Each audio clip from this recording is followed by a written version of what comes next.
What's up, Luke?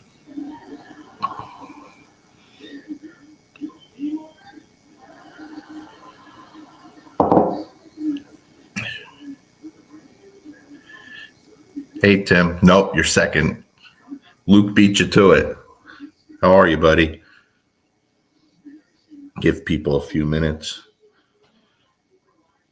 I don't do these much anymore. I was logged out of all my stuff and couldn't get back in.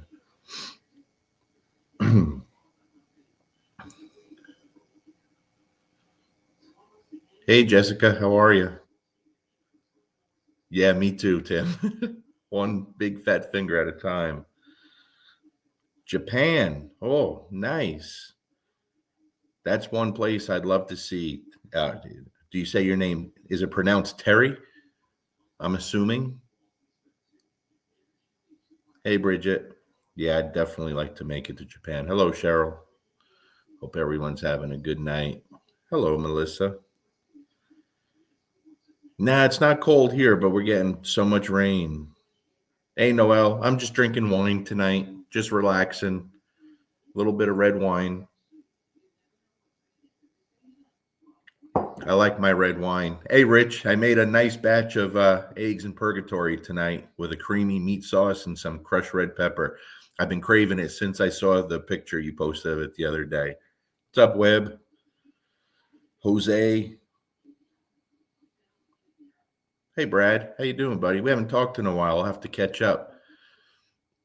I actually thought about having you on a live, Brad, if you want, because it'd be nice to talk to regular people who had real struggles like you did so they could see what's possible, how much you can turn dogs around. Hey, Matt.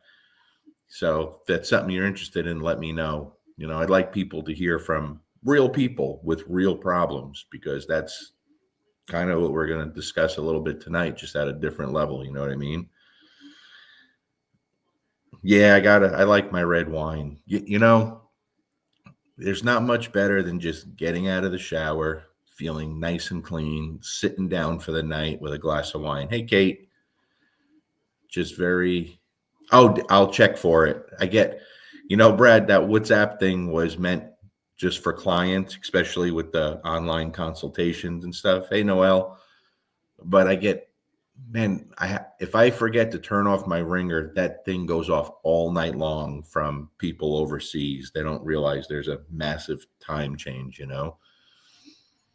So, hey, Jody, how are you?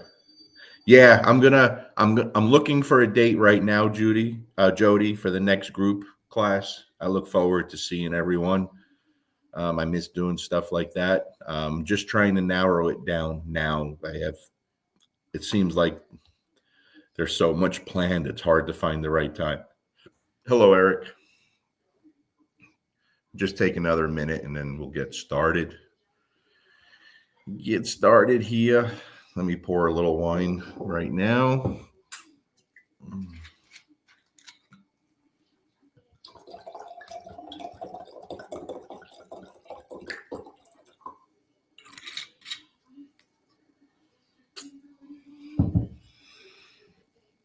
Hey, Joe. Hello, Carol. Carol, I'm so happy to see you enjoying your new dog. He hit the jackpot, man. He looks real happy. I knew he would, though. Hey, Adam. Only in my mind, Adam. What's up, Tim? Hey, Rick.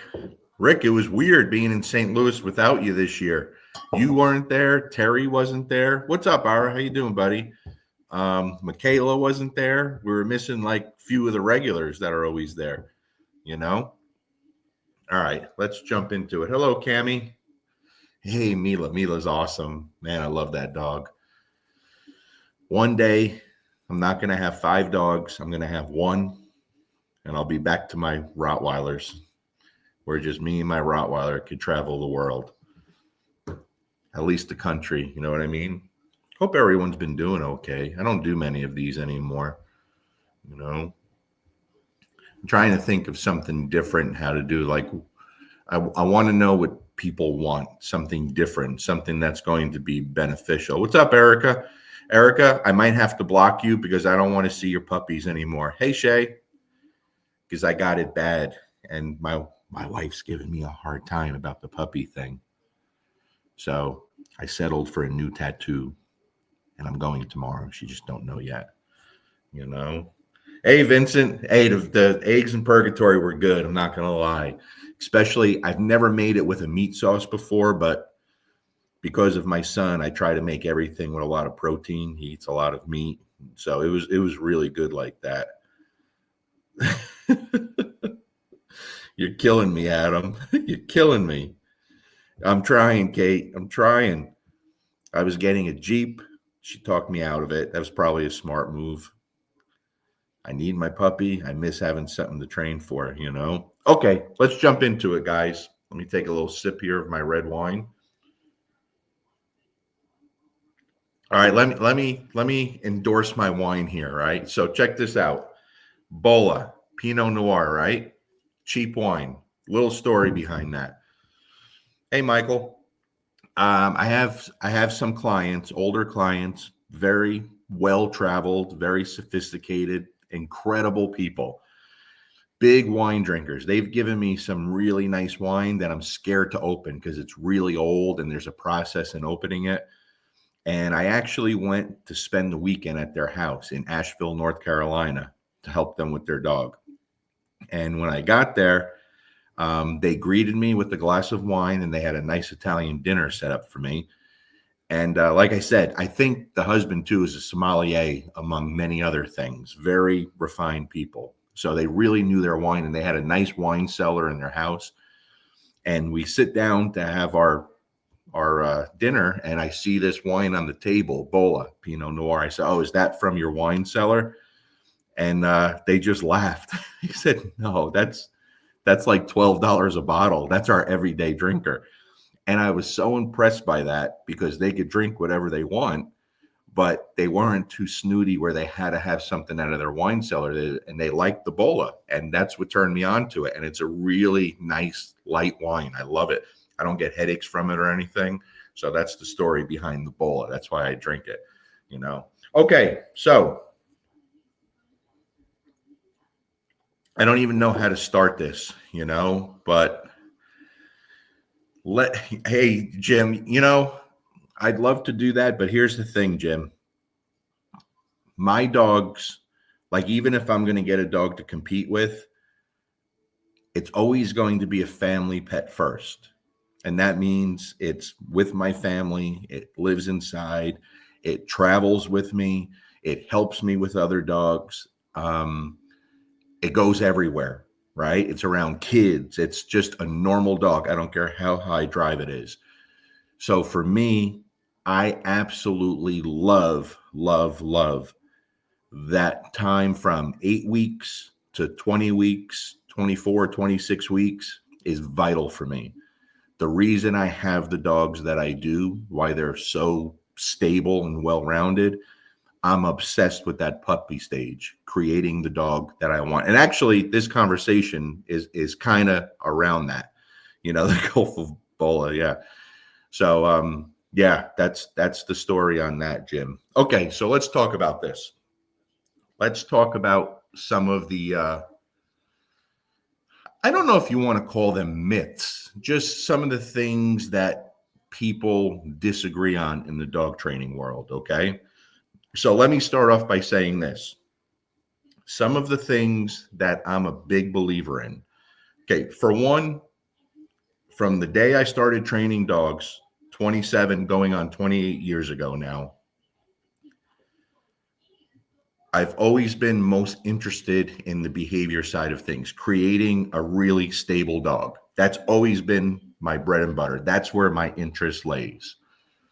And for the first 10 years of training dogs, 97, yeah, about 10, 12 years of training dogs, I literally trained every dog on a leash and a flat collar. I still do that, but I didn't use food, which I do today. I didn't use e-collars. I didn't use prong collars. I didn't even really do much obedience. I just didn't.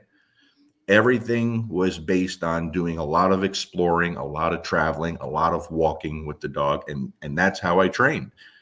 And for those first 10 or 12 years, I only really got to work with really shitty dogs, like really bad dogs. And it wasn't something I sought out to do. I didn't want to specialize in that.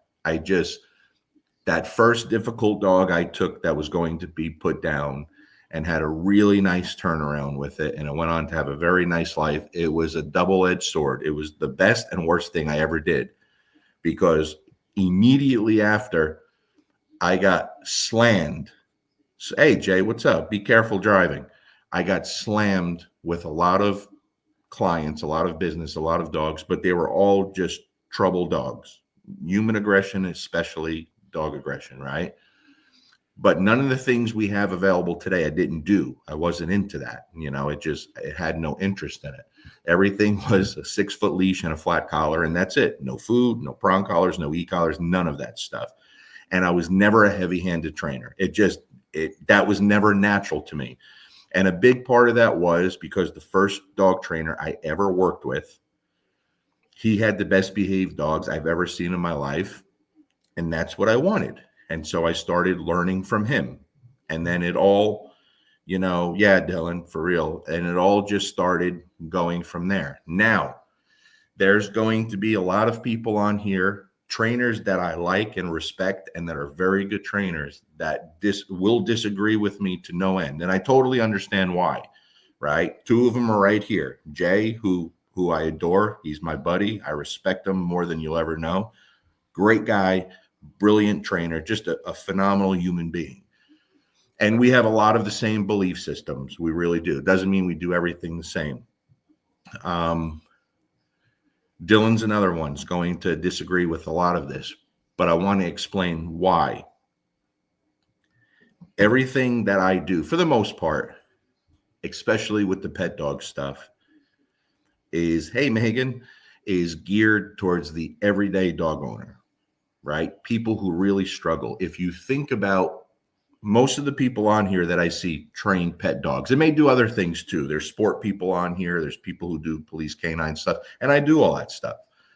But for the most part, the majority of us, our bread and butter is dealing with pet dogs with serious problems, right? Or problems in general. We're in a place today where, thanks to people like Jay and Ivan and Michael Ellis, who started a ways back, play has become a really, really vital part of dog training. And it's beautiful to see, right? It's so great that it's taking off and more people are starting to understand what you can achieve with it. Yeah. You okay? And you have access to so much information out there. But again, for the everyday dog owner, if they turn to the wrong person from the start, they struggle. They really struggle, right? If they get lucky and get with the right people from the beginning, things can go much better for them. But even if you get someone who gets very lucky and finds the right person, right, who truly has the capability of bringing the best out of a dog, right, who isn't heavy-handed and button crazy and just constantly shoving food down a dog's face, right? This is something that a lot of people get upset about, and I don't mean it in an insulting way to anyone, but I've worked with enough people over 27, 28 years to truly understand now that not only should everyone is not capable of doing what's needed to create a stable dog, a well-rounded dog. Some people just don't have it. They really struggle with the simplest of things, understanding things and the mechanics of things. And you could send a dog to someone like Jay, who's insanely light-handed. He's as close to a purely positive trainer as you're going to find. Doesn't mean he doesn't believe in punishment, but he's super easy on the dogs because he can be. He can be. The problem is, again, the average everyday dog owner, a lot of them can't chew gum and walk at the same time. And they truly don't understand how to make a dog be part of their lives without creating problems. Okay. So where am I going with this? You always hear, you get both sides of it. You get arguments like, your dog should never be on the furniture. They shouldn't sleep in bed with you. And then you're going to have trainers that say, that laugh at that. That's stupid. The dogs are on my furniture. They sleep with me, right? Like structured, formal, loose leash walking on a 6-foot leash is stupid. Dogs need to have free. I understand all of that, you know, and they're not wrong. They're not wrong. Okay. So with my dogs, my dogs don't wait at doorways for me. You know what I mean? They don't have to be kind. They run through doorways. When we go on a walk, most of that walk is spent enjoying the walk and running around back and forth and sniffing and peeing and pooping. My dogs don't get on the furniture or sleep in my bed, not because they're going to become bad dogs, because I don't want dog hair on everything. I'm hairy enough. I shed. I don't need dog hair on everything, right? If I started letting my dogs sleep in the bed, all 5 of them tomorrow, they're not going to turn into bad dogs. I'm not going to have an issue. You understand? Benny, our Chihuahua, is all over the furniture. His job is literally just to be always with one of us, snuggling and cuddling. He doesn't sleep in bed with us, not because of me, because of Stephanie, believe it or not. She's scared that I'll roll over and crush him. So he doesn't sleep in bed with us. And he likes his peace at night also. He really does. He's a good sleeper. But this is what I tell people that I work with. Yeah, 100%, Joel. The basic foundation is not there for most dog trainers. And when it comes to dog owners, forget about it. So what is the right answer to all that stuff? Okay, what is it? This is what I tell people that I work with. And I used to be a lot more strict with this stuff. I used to eliminate all that shit with problem dogs. This is what I tell people. I don't force them into too much, but I tell them this. If you don't have any problems, if you don't have any behavioral problems, do what you want. I don't care. Just continue doing what you want. If you have adult, mature dogs and you don't have any problems, right? The problem is when you get people who get a young dog or a puppy and they already have another dog or two within the household, they don't realize, they think they're raising a puppy. They don't realize they're raising a dog. So they start allowing that puppy in the beginning to have way too much freedom, right? They allow the puppy to be a pain in the ass, and the older dogs take it and they're always letting them interact and they roughhouse and they do all this stuff. And oh, it's cute, right? I'm really have a problem with that stuff. And what I tell people is, listen, I've had multiple dogs for a long time, 4 or 5 dogs for many, many years. I have 5 dogs right now, all intact, males and females. I've never had a dog fight in my life. Rottweilers, Shepherds, Malinois. My Malinois are super high drive. All my dogs have been high drive. They're house dogs. They're family pets. So I'm doing something right. You understand? I'm doing something right, except for that little argument that Luca and Buddy had recently, like less than a year ago. I talked about that and why it happened, right? So this stuff's important to me. If someone like Jay or some of the other trainers out here, it doesn't matter what they do. Allowing the dogs to have all that freedom and jump on the furniture and sleep in the bed, they're not going to become bad dogs because we know what we're doing. We do most things correct to raise the dog and create the dog we want properly. The problem is the average dog trainer does everything wrong. And so what I have seen over 28 years is those little things like allowing your dog on the furniture, especially whenever they want, sleeping with the dog in bed. Man, I despise it. having access to bones and toys laying around the house nonstop, right? The constant unearned affection, the dog pushing up on you and you constantly loving on it and stuffing food in its face. I despise it. And the reason I despise it is because every problem dog that I work with every problem owner, they all do those things. They all have that stuff in common, right? Especially the bed thing. That is a killer because quite often that's when it starts. That's when it starts right there, right? Everything's fine. And then one day mom goes to get in bed or dad goes to get in bed. And now the dog is growling. Why? Why? Is it because you didn't play with them that day? Is it because you didn't train that day? No. It's because they get so comfortable to having access to anything they want, everything that you have. And this, listen, this is just my take. Take it or leave it. Okay.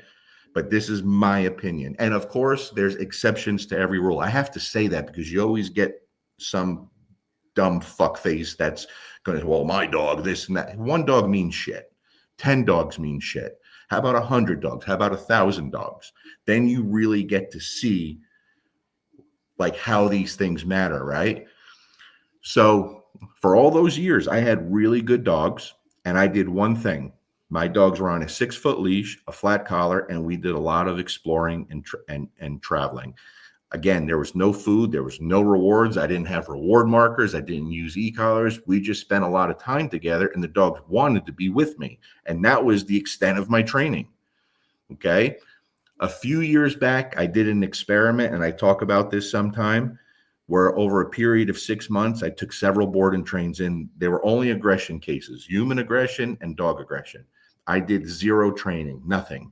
No food, no e-collars, no play, no nothing. The only thing we did was go for a walk once a day. That was it. And the dog lived with us as it would my dogs. That was it. I kind of controlled everything. They didn't have free reign to do whatever they want. 100% of those dogs completely got rid of the aggression, whether it was dog aggression or human aggression. 100%. I didn't charge the owners for the training because it was more of an experiment for me to see, okay, maybe I'm wrong. Let me see if I'm just talking out of my ass here. Maybe it's just my own dogs and I've gotten lucky with dogs. But I will say this. All my dogs in the beginning came with shitty genetics. They were all backyard breeder dogs. I have nice dogs now from good, reputable breeders. But in the beginning, my first Rottweiler was a singleton. He was the only puppy born in the litter. And I could not go in the yard near his mother or father. Not a chance. They were complete savages. At 7 weeks old, that Rottweiler puppy was a complete animal, a savage. He was so aggressive at 7 weeks old. I was the only one who could handle him. And when Stephanie, we didn't have kids at the time. This is like going back 26, 27 years ago. When Stephanie would go to touch him, he would just show his teeth and go after. He was bad. And so I had to have her start handling him and really start taking control of him. And then he turned into the ultimate mama's boy. He really did. He adored her and she became number one in his life, but it was a process. A lot of people met Bruno, my last Rottweiler. And every place I went, there were people that would tell me that's the best behaved dog I've ever seen in my life. And he was adored by many all over the country. He was an incredible dog. He was one of 13 puppies. Again, backyard breeder. I didn't care because I liked what I saw out of the mom and dad, right? By time those puppies were all a year old, all 12, the other 12, all got put down for being too aggressive. Every single one of them. Bruno was the only one that survived. Now, I will say this. Bruno was the worst puppy I ever had. He was a nightmare. He was not a fun dog. And so much of his young life he spent contained in the house in a crate, and I'd have to take him out and go right outside because he was really that bad. And when he was 7 months old at his worst, we had Sophia. My wife had our first child. And then I got called away for work for 6 months to do federal agent shit, right? 6 months. A new baby, another dog, a border collie lab mix, our first dog, the one that started it all for me, and this animal, this savage Bruno.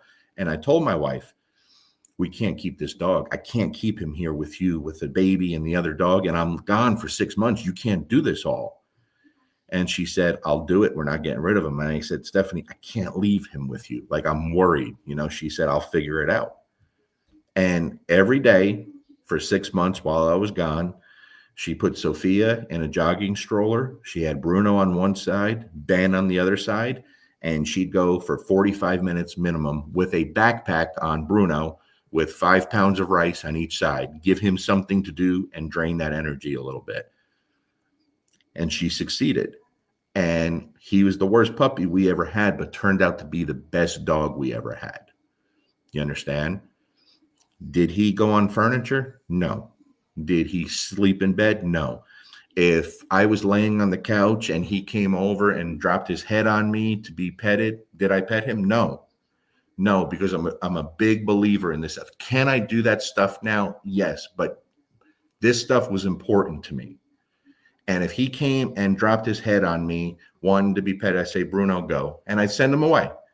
And he'd go, and he'd walk away and he'd go lay down in the kitchen. And after a minute or two, I'd say, Bruno, come here. And he'd come on over and I'd love on him.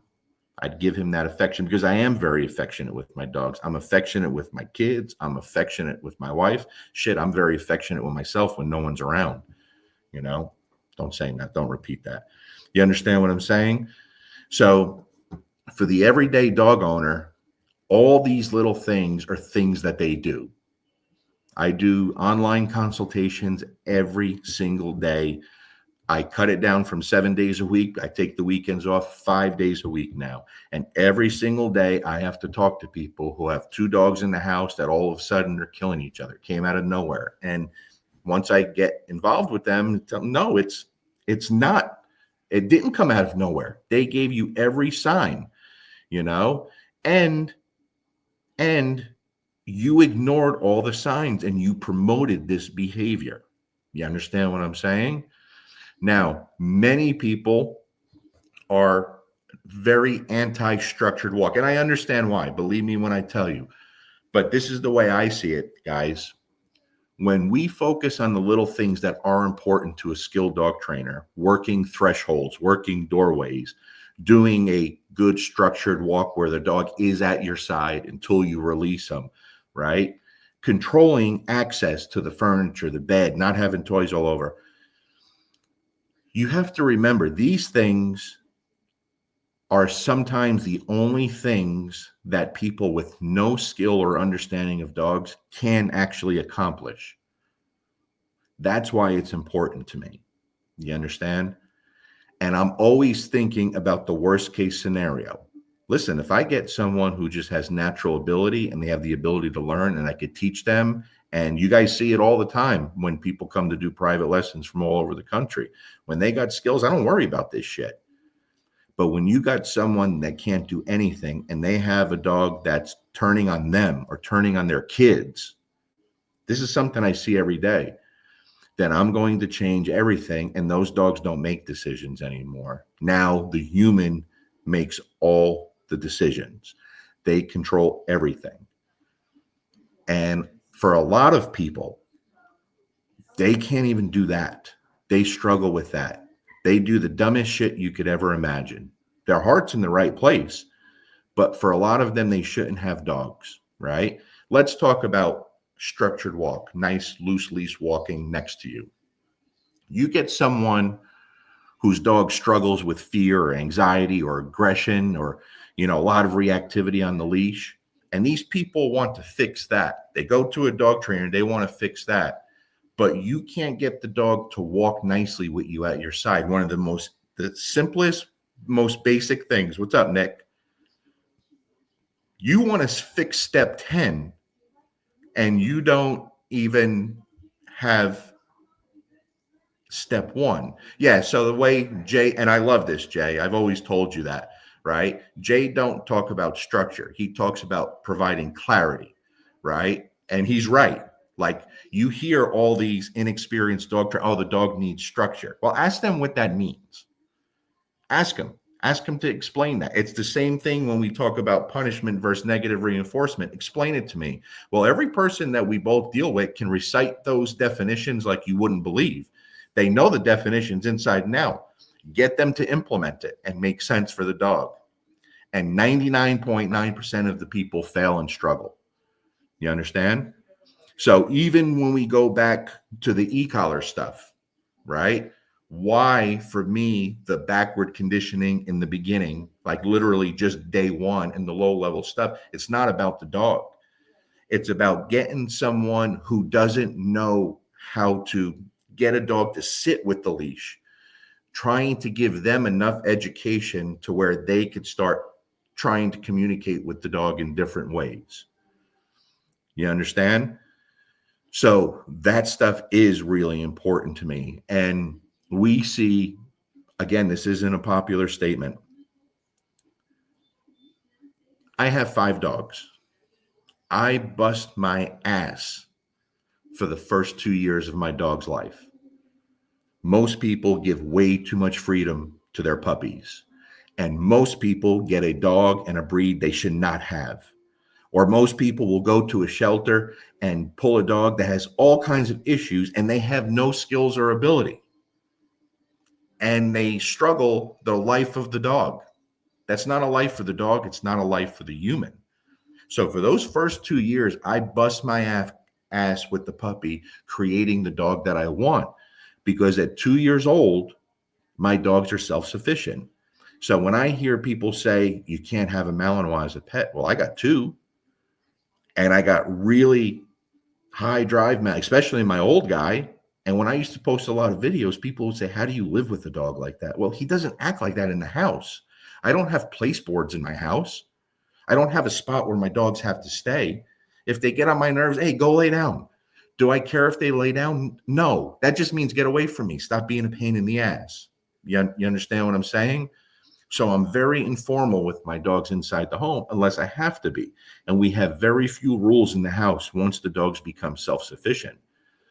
So when we used to spend a lot of time away from the house, me and Stephanie, now we're home a lot. But we've never come home to a garbage can knocked over or a couch chewed up or a table. We've never have. Like it's not even something that the dogs think about because of the effort we put in when they're young, right? That's it. But when I see dog trainers shitting on that stuff because it's the new trend and they go along with this person says and this person says, I understand why, believe me. And it's good when you follow someone that actually has skills and knowledge and ability. But the problem is some of you try to emulate them and be them, and you can't pick your nose and wipe your ass at the same time. And you literally know nothing about the animal, right? Nothing. If you took your dog out with no equipment, no leash, no e-collar, no nothing, and went out to the woods where there's deer and rabbits, most of you would lose your dogs. They'd have no interest in hanging out with you. So you understand? But I'm not the world's greatest dog trainer, but I've never had a dog that wanted to just leave me and run away and chase a deer. I never had that. I never had that. Like it doesn't matter to them. You understand what I'm saying? They still choose me over all of that stuff. And I've had some really shitty bred dogs. But, the first piece of advice I ever got from that trainer 27 years ago, I still follow. And did he give me the whole story when I asked him? No. But what I asked him, I said, Rocky, his name was Rocky.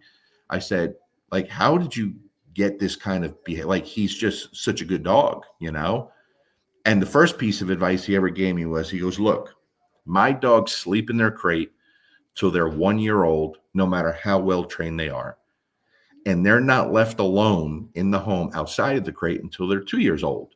Well, you guys know what it's like when you start training. That first dog trainer that you work with that knows more than you, they become God. You believe everything they say. And I believe that. And I stick to it to this day.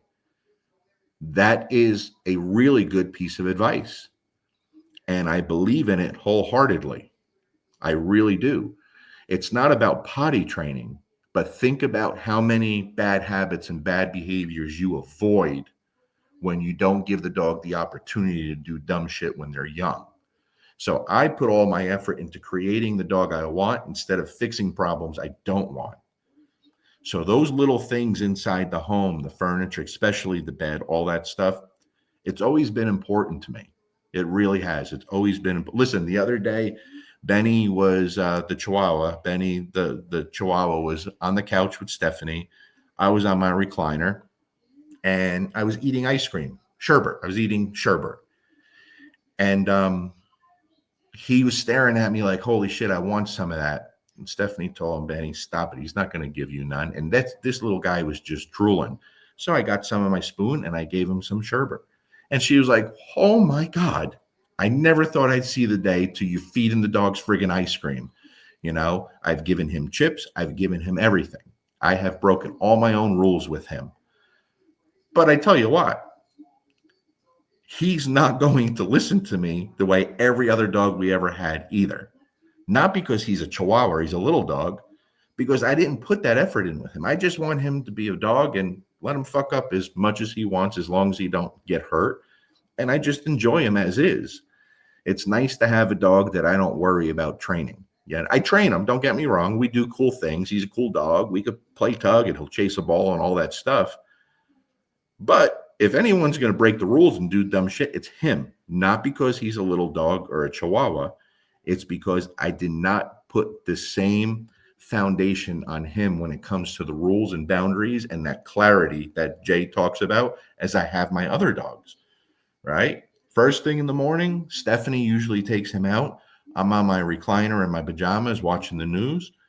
He comes over and he's sitting there. He's waiting to come up and snuggle between my legs and just hang out with me. And the rest of the day, if Stephanie's home, he's snuggling with her. That's his life. He is a true lap dog. You understand? My other dogs have never gotten on the couch or the bed, even when we're not home. It's not a thing to them. It's not something where they go, "Oh my God, I wish I can go up there," because it's never been like that for them. Now, when I travel, I allow the dogs to sleep in bed with me. I just took Rhodey, a client's dog, to St. Louis. She slept in bed with me every night. I used to let Dante come in bed with me on the seminars, but the idiot falls out of the bed every night and I can't sleep. So I don't let him do that anymore. He's sleeping on the floor, and sometimes I have to put him in a crate because all night long, he's thinking there's a chance that he may do something in the middle of the night. So if it's 2 a.m. and I feel like someone's staring at me and I open my eyes, guess what? That fucker's sitting there staring at me. If it's 3 a.m. and I feel someone staring at me, he's sitting there staring at me. So I have to put him in his crate just so he'll get some rest. Otherwise, he's like, are you going to maybe do something right now? I'm like, dude, it's 4 in the fucking morning. What's up, Adam? You know what I mean? So I don't think I'm great at anything in dog training. I think I'm mediocre at best at most things. But the one thing I do think I'm good at is I raise really good dogs. I raise a high drive, powerful dog that a 3-year-old can come over that they've never met before and they'll play safely with them. That's all most dog owners want. Most dog owners don't want to be an expert at playing tug or doing bite work or teaching formal off-leash healing. People don't give a shit about that. They don't want their dogs to do dumb shit, and they want them to come to them when called. That's it. That's it. Don't fight with each other. And we spend so much time trying to convince the average dog owner how fabulous all this high-level training is. And listen, if you got someone like that, do it. I do it when I get the right people. I get people on here, my buddy Brad here, who I've never met in person. He was one of my first online clients when I didn't want to do that shit online, who really struggled with a difficult dog. Horrible genetics, difficult bulldog, dog aggression, wouldn't play, couldn't take him off.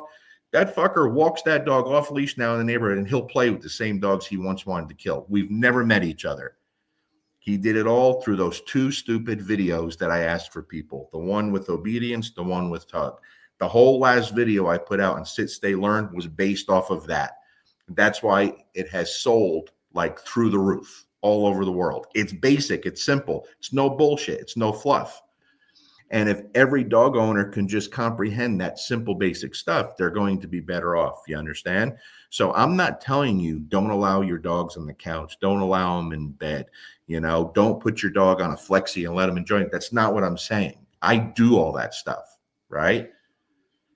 But it's all person dependent, depending on the matchup between the dog and the human and that human's ability and skills to control that dog when the dog decides to say F you. I have dogs here, client dogs that you see all the time that are angels with me. Angels. I can let them do anything. I don't put a lot of structure on them. They're cool dogs. We do cool shit. But when they go back home, they take over the house. And they're not safe around everyone. They're not always safe around children. Sometimes if they're on the couch and someone goes to sit down, they'll growl. They don't want to get off the couch. They don't do that with me. You understand? Because they respect me and they adore me. And they just want to do cool things with me. But because from day one, they had free reign and run of the house, everything has become theirs. And as the dog starts to mature, and they see, you know what? I like this spot right here, and I don't want that 8-year-old in my space. Or I like this spot right here. And yeah, even though you're the owner of the house, you're my mom, I don't feel like moving right now. So when you go to sit on the couch and try to make me move, I'm not moving. And I'm going to growl and show you my teeth. That happens weekly. You understand? Weekly. And I'm not exaggerating. That happens weekly.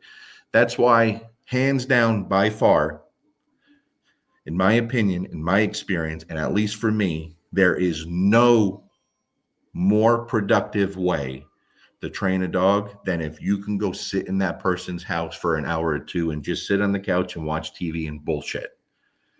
Because there you will see the real deal. You'll see the real deal. You'll see how the dog behaves in their home with those people. The problem is a lot of these dogs that I work with, they won't act like that when I'm there. They won't do it. They won't act like that when I'm there. They are angels. And literally, sometimes I'm only up the road. I just left, and they say, she's being a pain in the ass. Like she's barking at me, wanting me to throw the ball, want me to get the ball out all the time. Many, many people. So for me, with situations like that where someone has too much dog or they just don't get it, they don't have the ability to give that guidance and that clarity to the dog, those are the people where I have to say, okay, what's the first thing we can accomplish? Okay, let's get you to be able to walk your dog. That's it. That's all most people want to do. Most people just want to be able to take their dog for a walk without it pulling them down the street and without going after dogs when they see dogs. That's it. If you can accomplish that with everyone, most people are happy. They will pay you to train their dog just to accomplish that. You understand? But most of them come to us with serious behavioral problems because they've never been able to accomplish that. And they never were able to accomplish that. And now they allowed all the little things inside the home to slide. And every time the dog gets a taste of, oh, I could have this, I can do this, I could do that. It escalates and escalates till one day the dog says, fuck it. You know what? You're no longer in charge here. The reason my dogs don't fight, intact males, female in heat, the reason they've never fought, even when they didn't like each other, I always give you guys the story between my dad's Shepherd and my Rottweiler. There was no reason to fight. There was no issue over resources between those dogs. No one tried to dominate or take control of everything. The rules were very clear inside the home. The dogs knew what to expect. Hey, when we're outside, we're going to do cool shit. We're going to do everything you love to do. When we're inside, it was the same rules as we had for our kids. Don't be an asshole. Inside, we want to relax and hang out and, enjoy each other. Just don't be an asshole. It was that simple. And when your dogs learn not to be an asshole inside the home, it makes everything easier. Because in my opinion, not only does the training start before the training actually starts, but all that behavior is created inside the home, the good and the bad.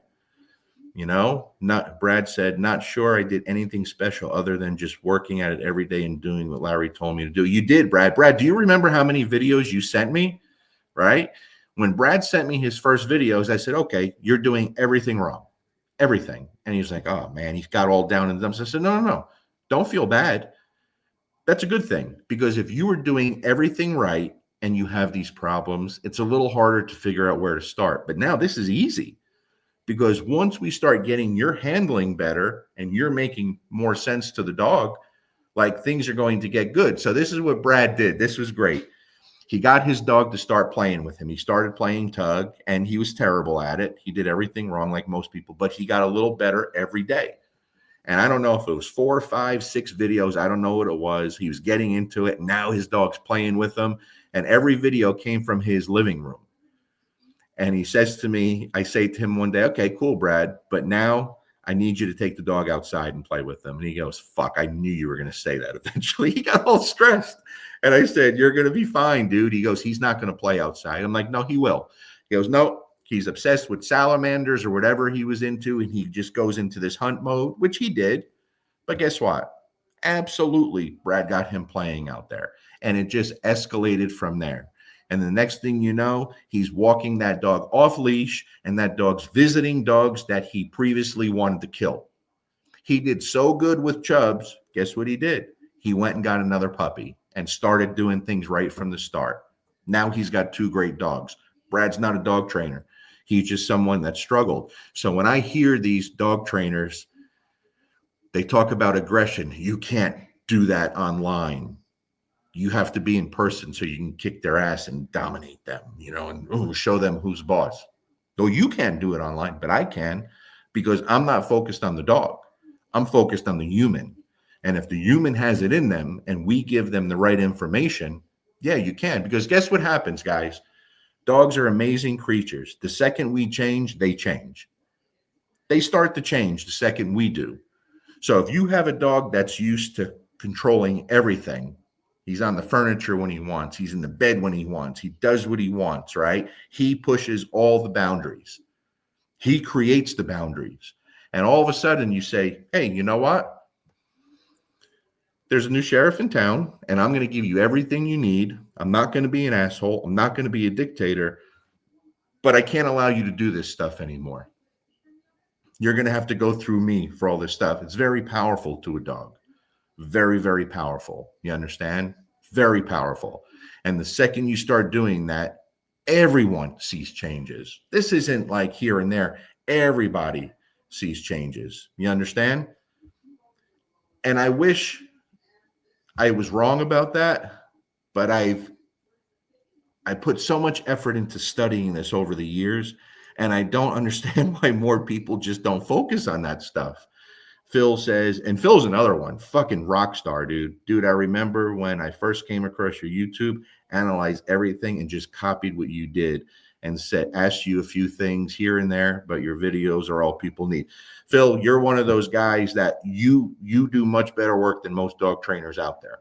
So I've always appreciated you so much, because first of all, you've given me way too much credit. Like, that's you.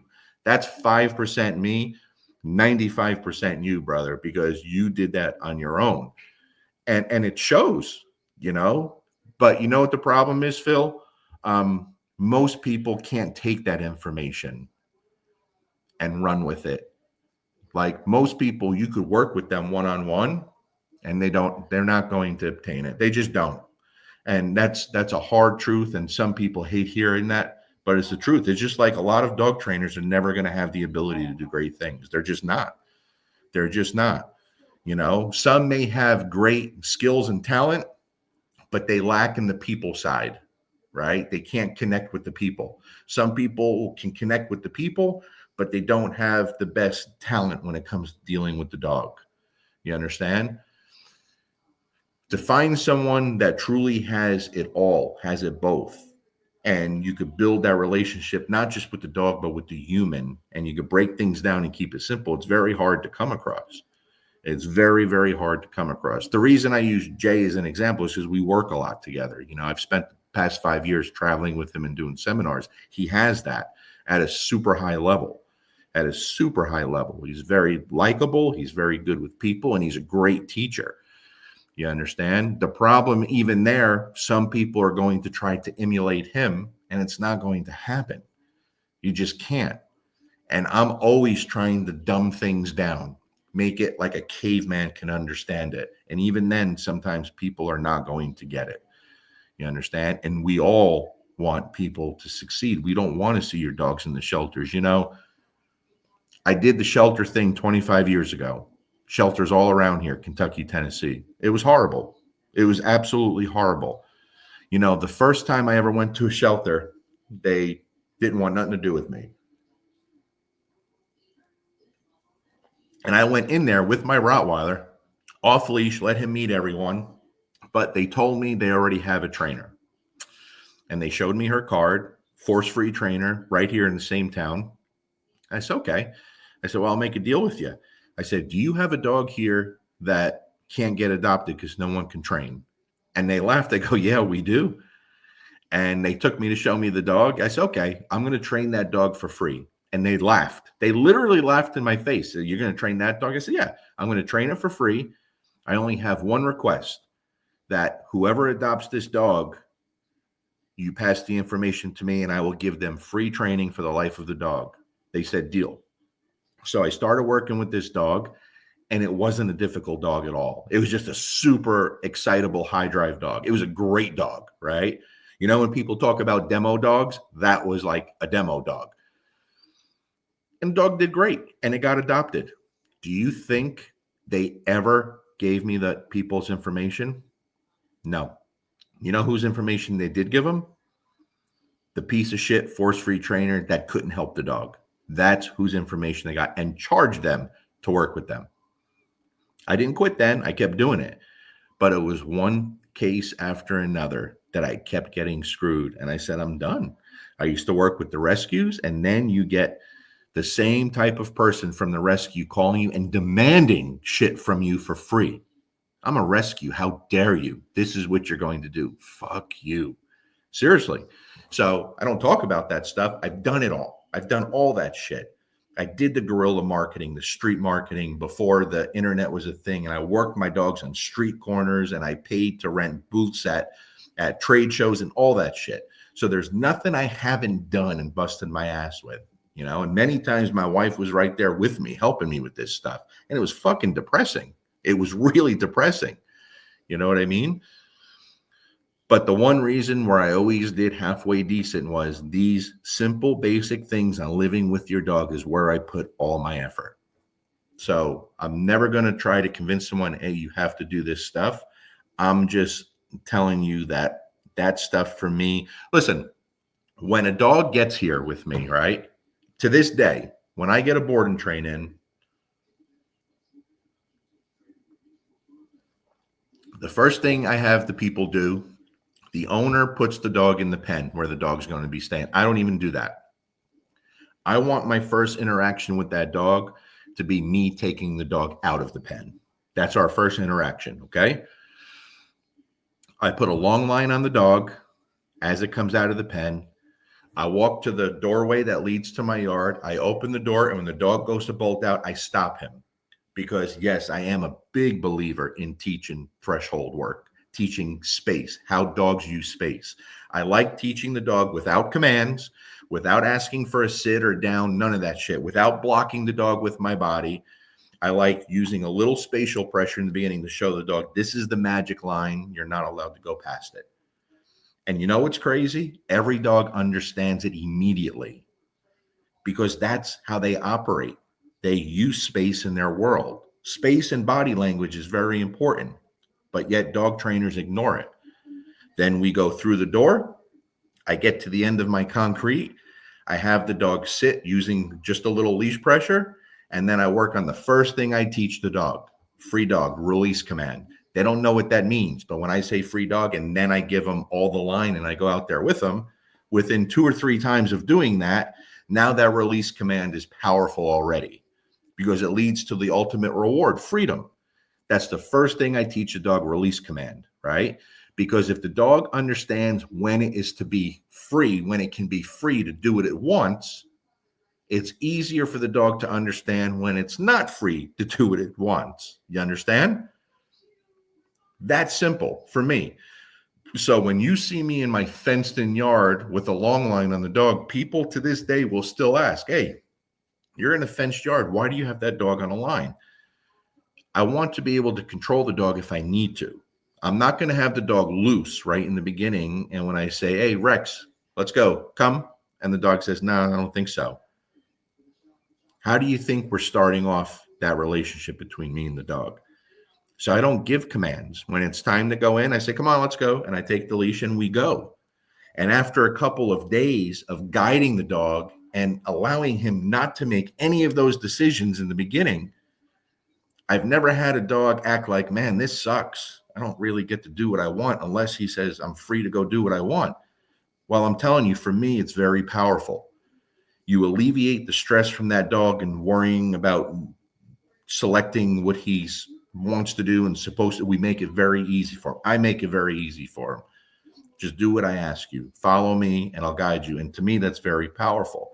And then after a couple of days, I can get rid of the leash, because when I call the dog, they don't avoid coming to me because they want to be with me.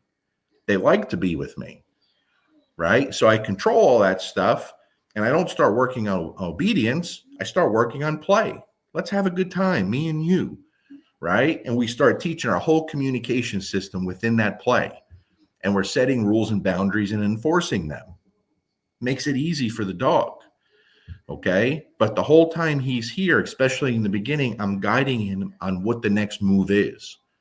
I may just be outside picking up poop, and he's just going to be out there with me being a dog, but he knows that he's free to be out there with me and sniff around and move around. Right. I'm not going to ask him. I'm not going to put him in a down and tell him you can't move. Stay there. I'm not going to put him on a place board and say you can't move. No, just be out there with me, enjoying your time with me, pal. Right. And it's just like when someone picks up, you guys have seen people pick up their dogs for a boarding train. What do the dogs do? They go crazy. They get excited. They jump all over them. People say, I can't believe you allow them to do that. Why wouldn't I? That's up to the owners. If the owners don't want them to do that, then I'll tell them, tell the dog not to do that. I'll show them how to do that. But I've never had an owner do that. They're happy to see the dog. The dog's happy to see them. What am I supposed to put them on a place board and say, don't look at your dog, ignore your dog. I know you haven't seen him in 6 weeks, but don't look at him. Don't make eye contact. Don't make any sudden movements. Don't do any baby talk. Are you fucking crazy? That's insanity to me. Do what you want. It's your dog. And if we can't train in a way to allow the owners to do what they want, then that's on us. Then we're missing something, right? So when I start working with someone, especially let's say we're doing private lessons, when we're done with those private lessons, I say, okay, do me a favor. Give me 5 minutes of obedience twice a day. And they look at me like, that's it? I'm like, yeah, that's it. Hey, if you want to do 10, that's fine. Do 10 twice a day, but just give me 5 minutes twice a day. Because anyone's capable of doing that. And everyone feels like shit if they don't do it, right? But I say there's a catch to that, especially if we're dealing with serious behavioral problems. You have to give me 24/7 inside the home. That means we have to identify the problems inside the home that got this dog to me in the first place and replace them with good habits. It's no extra work. You're just changing the way you're doing things with the dog inside the home, right? It's that simple. Then we're going to set some rules and boundaries inside the home, and we're going to stick to them. We're going to follow them. We're going to make them very clear for the dog. That's the bread and butter. Inside the home, we're going to change this dog. And then we're going to build that dog up, build that relationship with the dog, build that clarity and that communication by formal obedience and mostly play. You do those things, there's very few problems that can't be resolved, right? One of the reasons why at our seminars especially, and I think Jay will probably agree with this, and I'll have to talk to you about this, Jay, because it's getting worse. When we start to teach people the right way to use punishment, like the true difference between negative reinforcement and punishment, and it's getting worse, and I'm hesitant to even teach people anymore. They want to turn to it for everything. They want to turn to it for everything. They want to use it for everything because it becomes a power trip. It becomes very powerful in their mind when they see how effective it is once we start to make sense for the dog. And then what a lot of young trainers do is they turn to it right away for everything. And they forget there's so much more that we should be doing at this point. You understand? And I have to tell people all the time, hey, listen, I had this dog here for 6 weeks. I haven't really physically punished him for anything, not because I'm anti punishment, because and he's not that difficult of a dog to where he needs it, right? But I'm spending the whole time educating the dog and teaching him what's wanted. If the moment arises where I do have to punish the dog for something, then I will. But the truth is, it doesn't happen that often. And yes, we have to put the dogs in those situations so they can make those mistakes when they're with us. I don't avoid them. But when trainers get a hold of something new that they see is so powerful and so effective, they want to use it for everything. And that makes you not want to teach it or show it. It really does. So I don't know what the right answer is there. You want people to have the information so they could do better. But for a lot of people, the second they get the better information, the right information, that's all they want to focus on and accomplish. So it's hard to navigate, and I don't know what the right answer is, right?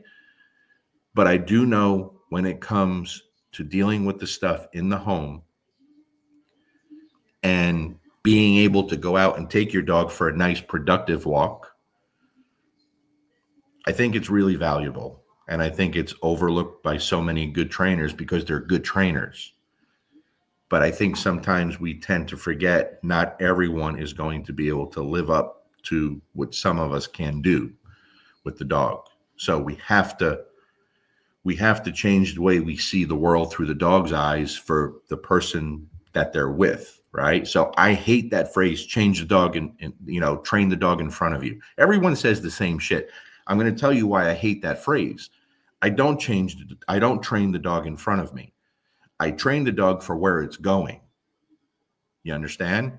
And I use this example because it's simple. You guys maybe remember, like, let's say Henry, my big fat chocolate lab buddy, who's just a happy-go-lucky, beautiful dog.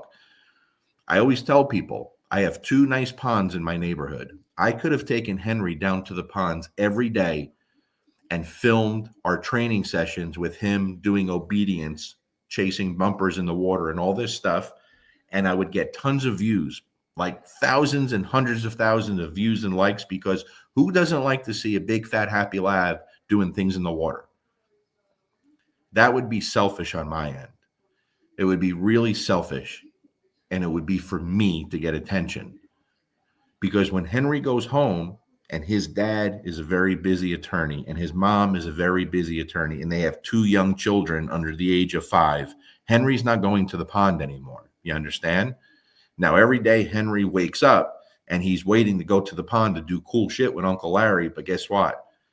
If Henry's lucky, he's going to get to go for a walk. And then he's going to come home and be by himself all day till everyone gets home. And then he'll get to run around the yard and play with the kids.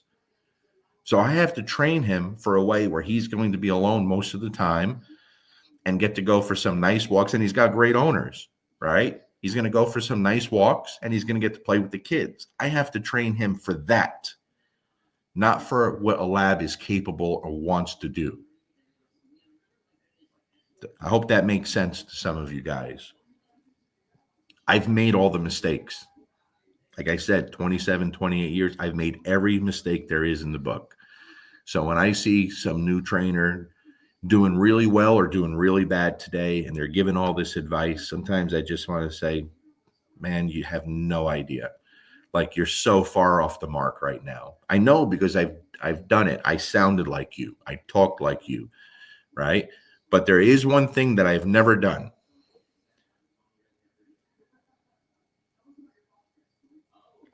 Whenever I worked with someone that had a massive influence over me, and I've talked about my influences before, I never made everything they said or did the gospel. I never tried to talk like them. I've never tried to use the same terms as them. And I never tried to be them, or I never tried to say only everything they do is correct and everything is wrong. I think that's some weak shit when people do that. If you can't be your own person and use your own words and your own language, then you're just trying to be a robot of someone else. You have no character. That's just my opinion. And I've seen it over and over. And people don't have bad intentions when they do it, but it comes off as so false and fake. Like, I saw you before you train with this person. You never talk like that or use those words, that language. And all of a sudden, you sound exactly like that. Why? Be your own person. Have confidence in yourself. You understand? You should be your own brand. You should want to promote yourself and your ability and who you are and do the best you can. And always give credit for those that steered you right. Always. That's important. I agree. But even the people that do that, they don't want you to emulate them or act like them. If they do, then they're weak too. Be your own person. Do what's right and do the best you can. But just know, all of us make shitloads of mistakes. And if we're making the same mistakes 5 years from now, then the dogs pay the price. So you should always try to be educating yourself. We know there's massive people out there with big, big channels and massive followings on social media. And a lot of them are good people. The problem is they spend most of their time trying to get bigger and not better. You understand? And it's really important to me to continue to get better. But I could tell you I've learned from some of the best out there, but my best education by far has been doing the seminar thing and the online thing, because I see where people really struggle and where they go wrong. And then I see what other trainers, some of them well-known, have done, and I see why it fails. So that's been a tremendous education. And I always take that to heart, so I hope that makes sense. So you have to decide, what kind of rules and boundaries do you want to set in the home and follow? Are you someone that can give your dog a lot of freedom and get away with it? Hopefully you are. That's great. Let your dog do what it wants if you have no problems. But just always ask yourself one simple question. Is it working? Is it working? It's that easy. It's like when someone wants to debate you and argue with you, just say, okay, cool, show me. Just show me what you mean. Show me your dog. I'll show you my dogs. Listen, I can't get on the IGP field and wind up on the podium at a world championship. I don't have that ability. You understand? I'm brand new to that world. But I could take just about any one of my dogs and put it in any situation with anyone's dogs and hold my own. Not saying I'll always be better than everyone, but I could put my dogs in any situation and hold my own with anyone. And I've shown that, and I've proved it for many, many years. So this stuff that I preach about developing a good dog, I think I could speak on that a little bit. And that's all I want from people. That's all I want from people. I'm a one-man show still. No facility. I don't have 20 young trainers, working for me so I could pull in $1 million a year and have some young trainer put my name on their work. Fuck that. That'll never happen. That's never. I see what's out there, man. I see what's out there, and it's like, I got friends in this industry all over the place that, they'll be hosting a seminar and they get excited and they tell me who it is. I'm like, oh, cool. I don't say nothing. But in my head, I'm thinking, oof, you're going to find out, and then when it's all said and done and it's over, some of them will call me and go, you knew, didn't you? And I say, well, yeah, I did. And they say, why didn't you say anything? It's not my job to do that. You have to find out on your own, right? Because if I spoke the truth, like proactively about everyone, about what I really thought, I would sound like the most miserable, hateful, negative person on the face of the earth. That's why I try to focus on the people I can talk good about. I want people to go to them. I don't try to push anything from myself on anyone, right? I just try to send people to good people, but they're far and few between. That's just my opinion. That's just my opinion. A lot of people have really good intentions, but this is hard. It's hard when you're going to take an animal with problems and help that animal get over those problems. But then it's much harder when you put that dog back in the home and now the education really starts. That education you have to give the owner. That's hard, man. And that is a skill and a talent that you must acquire if you don't have it. Because what we do as the dog trainer is temporary. I don't care what anyone says, it's temporary. The way we make it permanent is by what we do with the human. And you don't have to take my word for it, but start paying attention. Someone mentioned a dog trainer in here earlier, and it's the only person I've ever heard say the truth about this individual, right? Like, hats off to him, because I've never said anything. I just let people say, wow, he's amazing, man. Yeah, I like him. He's awesome. And then finally someone said, have you ever seen him train a dog? And I said, bingo, there you go. Someone knows what to look for real.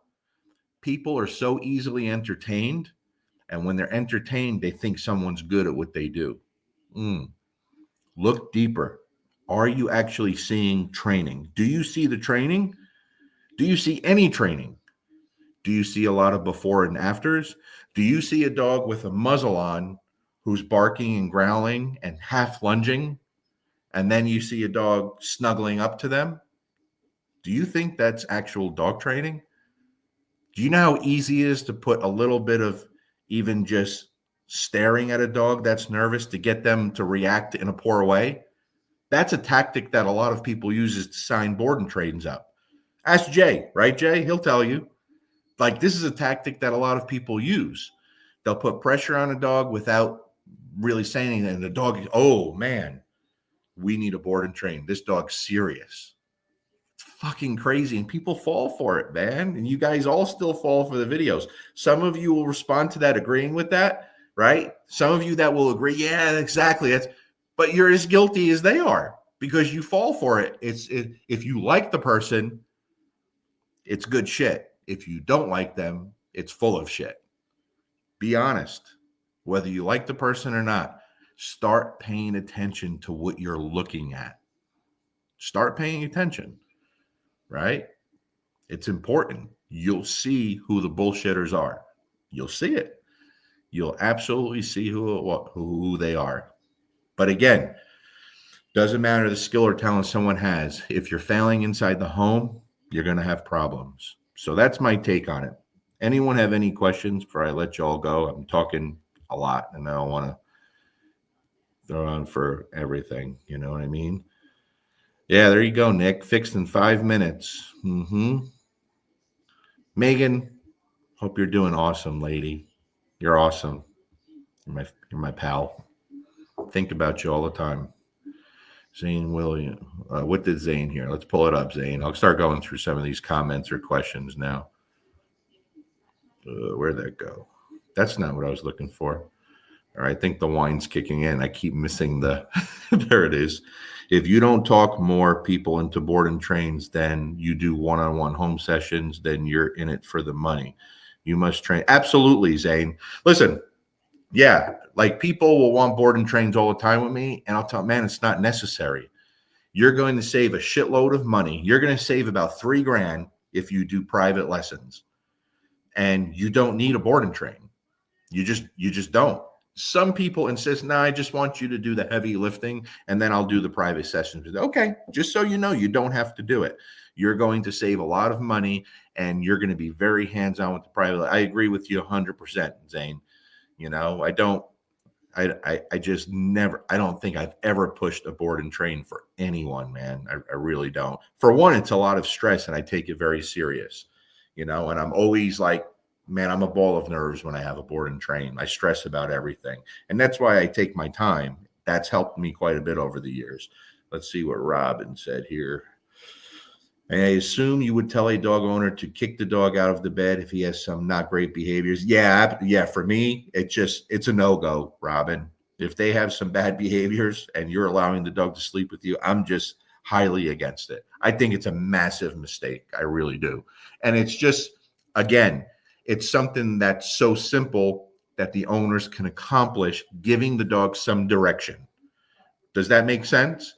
And it may be the first time that they can actually provide some direction to their dog, which they've never been able to do before. And then if the dog protests, you know you have a problem. Yeah, Megan, you do things right for sure. Let's see what Robert says. Do you believe in dogs being genetically scared, or can you fix scared dogs? Yeah, absolutely, Robert. Genetics are huge. It's really important. You know what I mean? Um, can you fix a scared dog? Yeah, sure, absolutely. But genetics are genetics. You can't change the genetics, but it doesn't mean that we can't help the dog and manage them. You understand what I'm saying? Like 100%. Genetics are very, very important, but it's not a death sentence. You know what I mean? Sometimes you're going to get dogs that, yes, genetically are so inferior or so bad. Sometimes there's not, maybe you can make a little progress. Like when you get some of these puppy mill Amish dogs, oh my gosh, man, I've seen some bad ones. I really have, but even there, we've been able to do some things with them sometimes, but what can you do? Ooh, what does Luke say here? It's important for a dog to heel beside you instead of simply not pulling on the leash. Yeah, for me, it is, Luke. Okay, for me. Okay, so let's put your situation here, right, Luke? You got a dog that you shouldn't have. They shouldn't have bamboozled you with this dog. Like, she is truly, truly a scared, fearful dog, right? Been through some bad stuff. Um, I'm trying to, I don't want to say the wrong thing, Luke, but I want to, this is what impresses me about you, Luke. You had talked to me before, and you have told me that you're autistic, right? So I'm assuming, and I've seen you say public things. So that's the only reason I'm saying publicly. I didn't know you were autistic, Luke. I really didn't. So I know you maybe struggle with a little anxiety here and there. You have a difficult dog. You've done amazing things, Luke. You've really done so much. You should be really proud of yourself. And the reason I'm pointing that stuff out is most people have it so much easier than you, right? You've gone above and beyond to continue to try to help this dog. You and your mom came to the seminar in Toronto and sat there all weekend, and she really struggled, but you did it.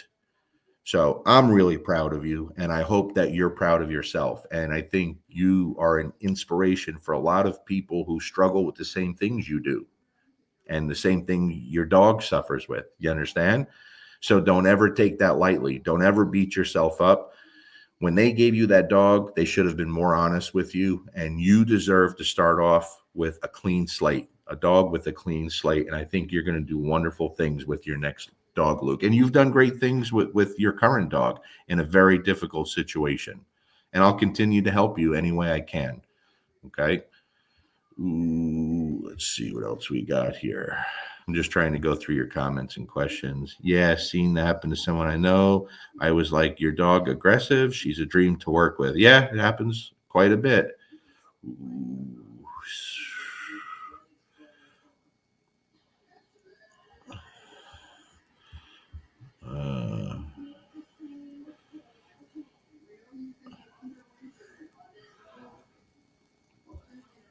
Let's see. I was so worried about that with Dylan Jones' program. I believe in him because of what I've seen, but I would be scared. Yeah, well, Dylan's shown it. He's shown the work, right? And that's why I started telling people, hey, check him out, follow him, go to his Patreon and do it because he's actually doing the work. Thank you, Mary. And hey, let me see.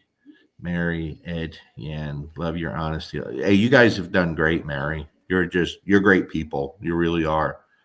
You know, uh, what did Giovanni? Love that name, Giovanni. Push that shit, man. What did he say? Oh, where'd it go? Push that shit, man. It's worth it. I push dudes like you, Dylan, Jay, Ivan, anyone that's appreciate that, Giovanni. And I'm in really great company, And look, Ivan's influenced us all in a really massive way. Massive way. We've all benefited from the things Ivan's done over the years, big time. I have, Jay has, he'll tell you that. So obviously Dylan has, right? He's certified through Ivan's school. You know, he's a very important person in the dog world. And why wouldn't you learn from him? You know, but listen, there's still people that will pay to go to some other certification program, whereas, they may have a big social media presence, but do they have that kind of knowledge and experience? No. And I don't understand that. It's why the first time I ever worked with anyone outside the pet dog community, I tell this all the time.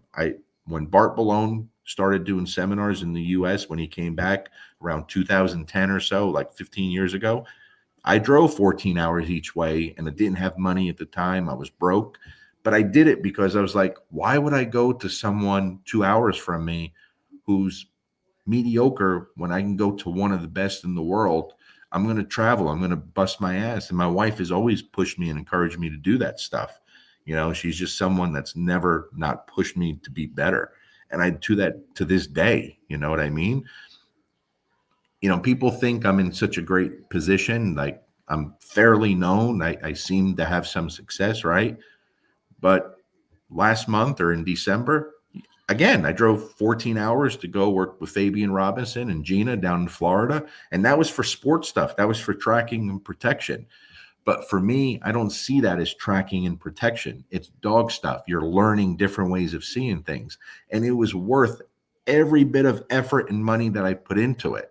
It was worth everything. I loved every minute of it being down there with them. And they lit the fire for me to pursue the IGP thing. Because up until that point, I was doing it, but I was like, I don't know if I'll stick with this, but I'm going to give it a shot. I'll challenge myself. But listen, once I went down there and worked with them, the fire was lit day one. And I was like, fuck, I could do this. Like, I'm going to do this. I'm going to do it good.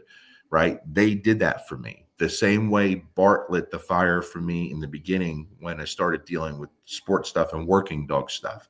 And that's why I've pushed pet dog people to go learn from the best in the sport dog world. And they still don't fucking do it. And I don't get it. I don't get it. Why are you focusing on pet dog people that have never really done anything impressive? And that's not to insult people, but it's the truth. For me, the true genius, a lot of the genius out there is in the high levels of the sport dog stuff. I'm sorry, it's just the truth. And I've never regretted working with some of the best in the sport dog world. You know what I mean? For reals. I just took it and implemented it in the pet dog world. And I've been pushing the sport dog stuff for a long, long time. For the past 15 years, I've been telling people, go to this person, go work with Bart, go work with Ivan, go work with all these people, go work with Fabian. It's important. I've never had someone say, you know what? You're full of shit. You were wrong. That was a waste of time. Every time people take that advice, they go, fuck, dude, best thing I ever did. Yeah, I know. You know what I mean? Listen, think about this, guys. I got to pour some more wine here. I'm sorry if I'm dragging this on. Think about this. Let's say you have a dog with a bite history, right? You have a dog that bites people, bites dogs, whatever. You go to some well-known internet dog trainer because your dog is dangerous and has a bite history. You go and work with a dog trainer who doesn't know how to get a dog to bite things, to get him to stop to bite things. That's insanity to me. You go to someone to help you to get your dog to stop barking, but he doesn't know how to get a dog to bark. I don't understand that. I don't. To me, it's such a massive mistake, man. And listen, not saying there's not really horrible trainers on both sides of the fence in the sport dog world too. Absolutely. I work with so many dogs that have been fucking destroyed through dog sports. Destroyed. You all see it at the seminars. But that's why I'm telling you, look for the best of the best, the proven people. There's a lot of genius laying out there. You understand? To me, it's really important. Let's see what Amanda says here. Thinking of banning her from the bathroom, not having alone time to let things relax and flow is something annoying. Yeah, see, that's a big one for me, Amanda. Listen, if you have a dog that get like I give people the answers when I work with new people quite often. Hey, let me guess, she does this, your dog does this, and they're like, oh my god, how did you know? Those little things that seem harmless to people, you can't get up and go sit on the toilet without your dog following and being at your feet. It seems harmless to a lot of people, and many times it may be. But for me, that is the beginning of leading to a lot of problems, a lot of anxiety, a lot of times where you can't be separated from your dog, right? I work and have worked with a lot of people over the years who have the luxury of working from home before COVID, right? They just in positions where they don't have to leave the house and they get a dog and that dog's with them 24/7. And that could be a great thing. But quite often it turns into a horrible thing because it gets to the point where a dog can't be separated from them. It's so used to being up their ass 24/7, it doesn't know how to live without them. One of the first things I learned from Bart was you have to make your dogs tough, mentally tough. And I took it to heart right from day one. That means you have to create some of that separation from day one, right? When I have a puppy, I'll crate it in different crates, in different locations, in the garage, in my bedroom, in the living room, wire crates, plastic crates. I'll put it on a tie back in the yard, leave it there for 30 seconds. And then the next time, maybe a minute and 30 seconds, right? Out of sight. I do everything I can to build a mentally tough dog. And that's part of the reason why my dogs are so stable, right? Now I'm fortunate to have good genetics in my dogs. I didn't always have that. And I still did really well with really shitty genetics. Were I able to change those genetics? No. Right. But I put the effort to make mentally tough dogs. And so, yeah, that stuff's important to me. What does Crystal say? Ivan Balabanov is doing a tremendous job as a pet dog owner. I'm so thankful I was introduced to him. Yeah, absolutely. For sure. Denise, what did I say here, Denise? I love when Larry says, do you understand? Do I say that a lot, Denise? I guess. I know. I say a lot of things a lot. What does Zane say? Thank you for admitting you are the number one. Thank you for admitting you are the number one genuine human being. I don't know if I'm saying that, Zane. Did I say that? 2, you can't always recreate what the master taught you. Yeah, for sure, Zane. 3, for loving bourbon and living in Kentucky, you've got young trainers all over the world watching the video. Luckily enough to have attended your seminars and also live in Kentucky. We need more Larry. Thanks, Zane. Man, that's very kind of you, buddy. Appreciate that very much. I don't know if everyone would agree with that, but I appreciate you very much. Listen, I'm far from perfect, guys. I make a lot of mistakes. I fuck up a lot. I say things I shouldn't. Sometimes I'll contradict myself all the times. Sometimes I'm a hothead. I should listen. My wife gives me good advice all the time. Sometimes I'll see something online, I get really pissed, and I'll start responding. My wife made me promise her something. It works really well. She says, type it out. Do me a favor, wait 24 hours before you send it. Please just wait 24 hours. And she's right. Almost always I don't send it because when you do things, when you're in high emotions, it's very rarely, at least for me, the best thing to do. So I really try to listen. You see how bad the political shit is now online, right? Anyone who's ever worked with me in person, online, at a seminar will tell you politics has never been an issue. It doesn't come up. We don't talk. We all care about one thing, and that's dogs, dog training. No one gives a fuck, right? People of all colors and races and nationalities and genders and sexual preference, it doesn't matter. No one gives a fuck. It's not an issue. It's not an issue. When we're all together, it's one thing, dogs. But being online, that shit brings the worst out of you. And I'm not going to lie. I look at dog trainers today, all of a sudden, they're political experts. And every day they're posting political shit. And it goes right through me because they've been so silent all this time. But all of a sudden, they're political experts. Really goes right through me because I think part of the reason why it pisses me off, whenever I do post anything about politics, man, you won't believe the shit I get. people rip me apart. The messages are so nasty. Believe my wife will tell you some of the shit she sees, like insane, nasty stuff, right? And then I have people saying I should own. They come to my page to see dog stuff, not politics. But then I'll see those same people because someone else posts political stuff that they agree with. Then they're all over that shit. Oh my God, you're amazing. You're so right, man. Don't be such a fucking hypocrite. You know what I mean? That stuff pisses me off. So sometimes it's very hard for me to refrain. But the thing I hate most about it, me and Jay had a good conversation in our last seminar about this. People think because I believe in one thing or I like a person for this reason, they think they know how you think about everything and they make a lot of assumptions.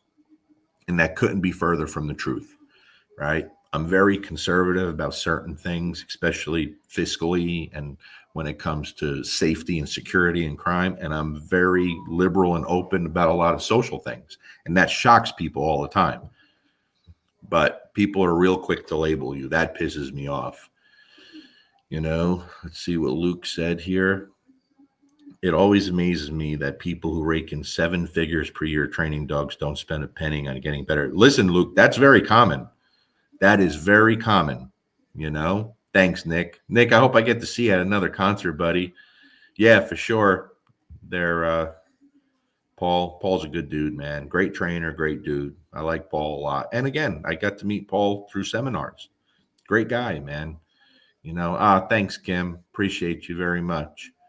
You know, trying to see. I might let you get going here soon. I don't want to bore you guys. It's an hour and a half already.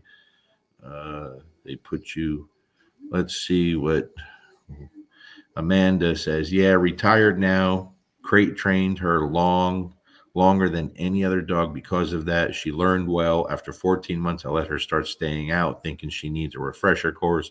Got her at 6 months, had to teach her the world and try not to spoil her too much. Then she had knee surgery, and I probably babied her too much along the way with her therapy, so her knee would be healthy. I'm not sure what you're talking about because I can't connect it, I guess. Listen, I had a real issue when Dante lost his leg. I'm not going to lie. It fucked me up really bad. It really did. Like, I think seeing the brutality of it fucked me up. You know, I have a hard time seeing an animal suffer. And that's why people send me shit all the time, like with dog abuse and stuff. I don't want to see it because it's not something I look at and then it just goes away. Like, I really struggle with it. And seeing my own dog go through such brutality and how violent it was, it really fucked me up.